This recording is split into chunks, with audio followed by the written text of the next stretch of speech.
Hello friends, आप सभी को कैसे हैं। आशा करते हैं आप लोग अपने अपने घर में सुरक्षित होंगे, अच्छी रीति से पढ़ाई कर रहे होंगे, अपना ध्यान दे रहे होंगे। तो आजकल हम लोग झारखंड की जनजातियों के बारे में अध्ययन कर रहे हैं। तो आज हम लोग परहिया और कोरवा जनजाति के बारे में अध्ययन करेंगे। कल हमने करमाली और कोरा जनजाति को लेकर अध्ययन किया था और उसके बारे में कुछ महत्वपूर्ण बातों को जाना था। और आज हम लोग परहिया और कोरवा जनजाति से संबंधित कुछ मुख्य बातों को जानने का प्रयास करेंगे।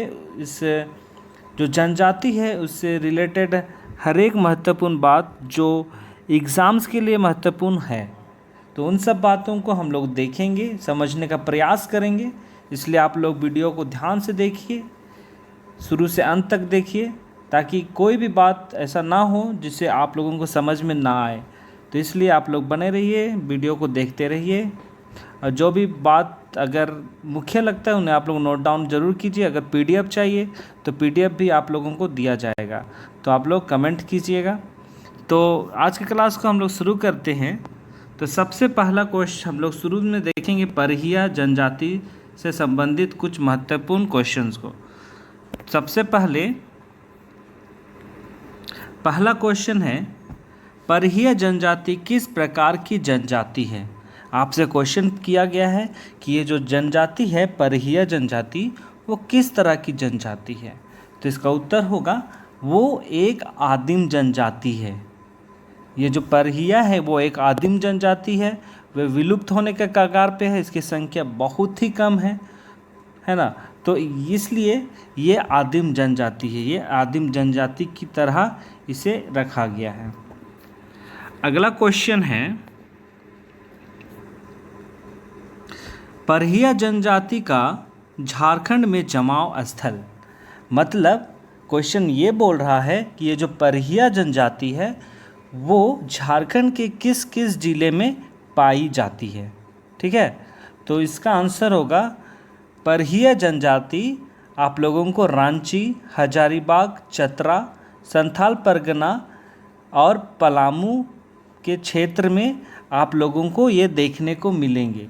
लेकिन अगर आपसे क्वेश्चन पूछा जाता है कि ये जो परहिया जनजाति है उसका मुख्य जमाव स्थल कहाँ है, अगर ये आपको पूछा जाता है तो इसका आंसर सिर्फ पलामू होगा।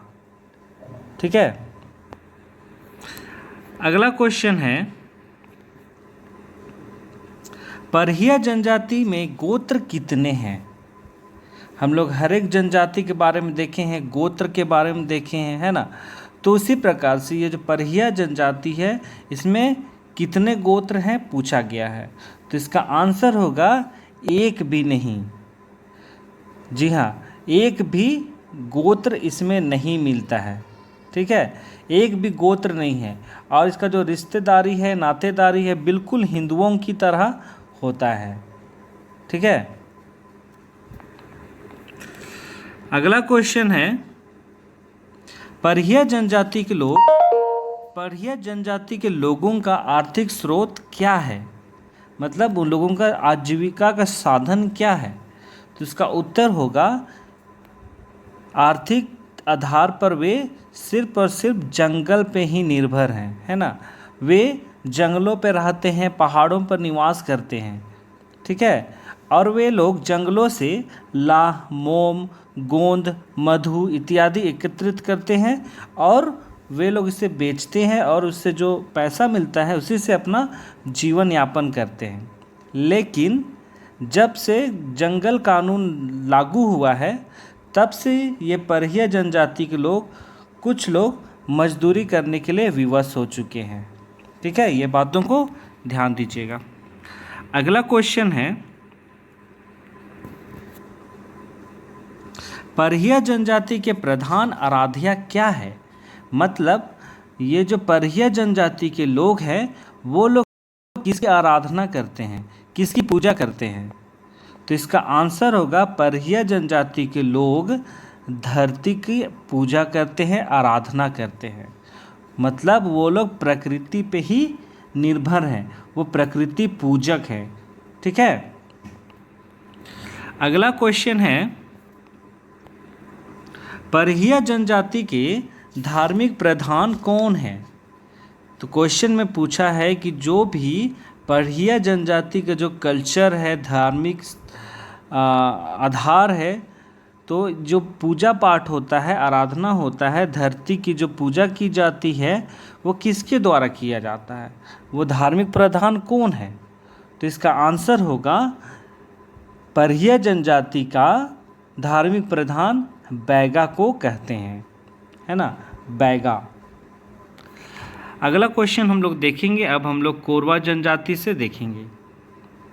क्वेश्चन में बोल रहा है कि कोरवा जनजाति किस प्रकार की जनजाति है? तो इसका आंसर होगा कोरवा भी एक झारखंड की आदिम जनजाति है।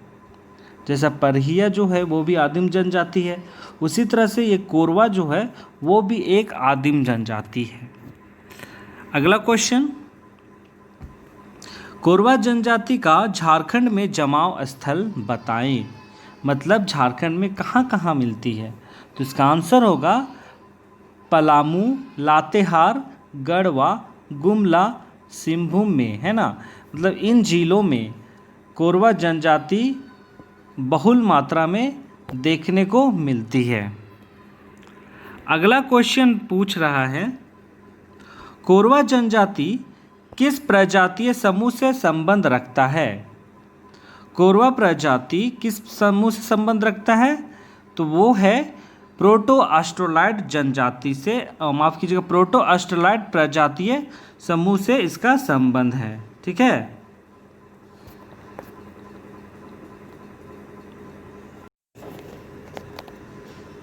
अब हम लोग अगला क्वेश्चन देखेंगे। क्वेश्चन में बोल रहा है कि कोरवा जनजाति की कितनी शाखाएं हैं? ये जो कोरवा जनजाति है इसकी कितनी शाखाएं हैं पूछ रहा है। तो इसका आंसर होगा 2 शाखाएं हैं।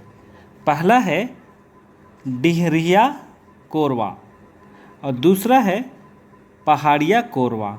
ठीक है। और ये जो डिहरिया कोरवा है वो लोग मैदानी क्षेत्र में रहने वाले कोरवा लोग हैं, और जो पहाड़िया कोरवा है वो लोग पहाड़ी क्षेत्र में रहने वाले कोरवा लोग हैं। ठीक है, समझ में आ गया। अगला क्वेश्चन है, कोरवा जनजाति में कितने गोत्र हैं? जिस तरह से परहिया में हमने क्या देखा था, उसमें एक भी गोत्र नहीं है, उसमें गोत्र प्रथा चलता ही नहीं है। लेकिन कोरवा जनजाति में गोत्र प्रथा है ना। तो इसमें कितने गोत्र पाए जाते हैं? इसमें 6 प्रकार के गोत्र पाए जाते हैं। कौन कौन से? हुट्टुर टिड्डो, कासी, सुइया, कफ्फो, कोकट, बुचुंग। मतलब इतने तरह के गोत्र हाँ जी गोत्र पाए जाते हैं। ठीक है। अगला क्वेश्चन है, कोरवा जनजाति के ग्राम पंचायत को क्या कहते हैं? कोरवा जनजाति के ग्राम पंचायत को क्या कहा जाता है आपसे पूछा गया है। ठीक है। तो इसको क्या कहते हैं? बयारी। जी, कोरवा जनजाति के पंचायत को बयारी कहते हैं। अगला क्वेश्चन है,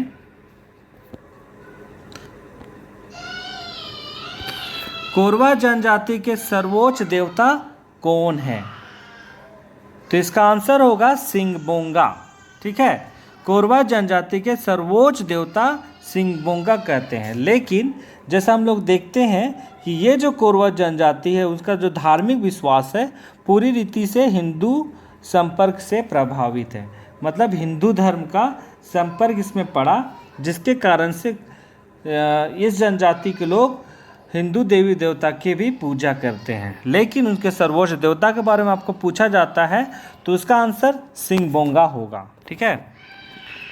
अगला क्वेश्चन है, और ये आखिरी क्वेश्चन है, कोरवा जनजाति के धार्मिक प्रधान को क्या कहा जाता है? जो पूजा पाठ करते हैं, अनुष्ठान करते हैं, धार्मिक विधि को चलाते हैं, तो कौन से हैं कोरवा जनजाति में? तो वो होगा बैगा। ठीक है, बैगा जी। और इससे पहले हम लोग पढ़िया देखे, पढ़िया का भी बैगा ही है और इसका भी बैगा है। ठीक है।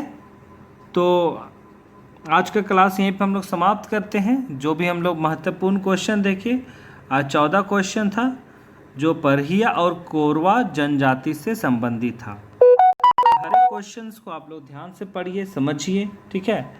तो हम लोग कल गोड़ाइत और बिरहोर जनजाति को लेके मुख्य प्रश्नों को देखेंगे, मुख्य बातों को देखेंगे। तो आज के लिए इतना ही। आज के क्लास को यहीं पे समाप्त करते हैं। और जो लोग इस चैनल के जेके स्टडी के व्हाट्सएप ग्रुप से जुड़ना चाहते हैं वो लोग डिस्क्रिप्शन में लिंक है, उस पर जाके आप लोग क्लिक करके डायरेक्ट उसमें ज्वाइन कर सकते हैं। तो और आज के क्लास को यहीं पे हम लोग समाप्त करते हैं। और इस वीडियो को ज़्यादा से ज़्यादा लाइक कीजिए, शेयर कीजिए, इस चैनल को सब्सक्राइब कीजिए, अपने दोस्तों को लिंक भेजिए ताकि ज़्यादा से ज़्यादा लोगों को झारखंड के इतिहास के बारे में जानकारी प्राप्त हो सके। तो आज के क्लास यहीं पर समाप्त करते हैं। आप लोग अपना ध्यान दीजिए, अच्छा रीति से पढ़ाई कीजिए। तो कल हम लोग फिर मिलते हैं। बहुत बहुत धन्यवाद।